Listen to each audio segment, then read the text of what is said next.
балалар? Саламатсыздар. Мен сендерге бүгін қарлығаштың құйрығы неге айыр деген ертегіні алып келдім. Бұл қазақтың халық ертегісі. Тыңдаймыз ба? Иә. Қарлығаш тұсын білеміз бе? Иә. Қарлығаштың құйрығы неге айыр? Соны сендерге айтып беремін. Бұл шалған биік бастарын, таулардың жайлап тастарын, айдаһар өмір сүріпті, патша бұл көп жыл тұрыпты. Жылдардан жылдар өткенде, кәрілік жылжып жеткенде, қайраты қайтып бұрынғы айдаһар дертке ұрынды.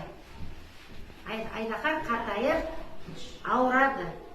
Ауруға ем таппай жүргенде адырдың арты жар еді, қу түлкі сонда бар еді. Бір қу түлкі сөйлеп адырдың артында тұрады екен. Ол түлкінің емшілік қасиеті бар екен. Кей дертті емдеп жазатын қасиеті бар екен. Қу түлкі айдаһарға келіп, айдаһардың тамырын ұстап көреді. Тамырын ұстап көріп, тәттіқан шу керек сізге дейді. Тәттіқан іздеп сабылады, нөкерлер әбден абдырайды. Осылай жүрген кезде біз тұмсық маса бар еді, ішкені оның қан еді. Білесіңдер ғой, маса тек қана қан ішеді. Содан келетті сөзге келмей шөлмекті іліп ала жөнеледі. Іліп алып келе жатып жолдан елікті шағады. Еліктің қаны ашты екен. Есекті шағады. Есектің қаны да ашты екен. Келе жатса, есікте жатқан сәбиді көреді. Сәбидің қаны тәтті ғой. Соны біледі да сәбиді келіп шағады. Сәбиді келіп шаққасын, сәби шырылдап жылайды. Ол дауысты естіген, анасы жүгіріп кеп әлден жуатады. Сол маңда бір қарлығаш жүреді.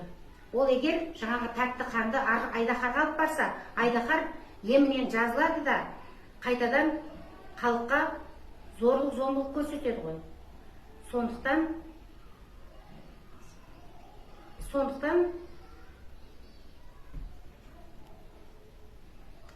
сол қанды айдаһарға жеткізбеу үшін қарлығаш масаны қуады. Масаны қуып, айдаһарға жете берген кезде масаның барып жұтып қояды. Ал айдаһар қанға жете алмағаннан кейін қарлығаштың құйрығын не істейді? Жұлып алады. Содан қарлығаштың құйрығы айыр болып қалады. Қарлығаш адамның досы, үнемі үйдің төңірегіне, үйдің жан-жағына ұя салады. Қарлығаш келмей, көктем де келмейді ғой. Қарлығаш қалай келеді? Күн жылынады, көктем басталады. Сендер далаға шығып ойнайсыңдар. Сондықтан қарлығаш біздің досымыз. Түсіндіңдер ма? Иә. Ертегі ұнады ма? Иә. Молодец.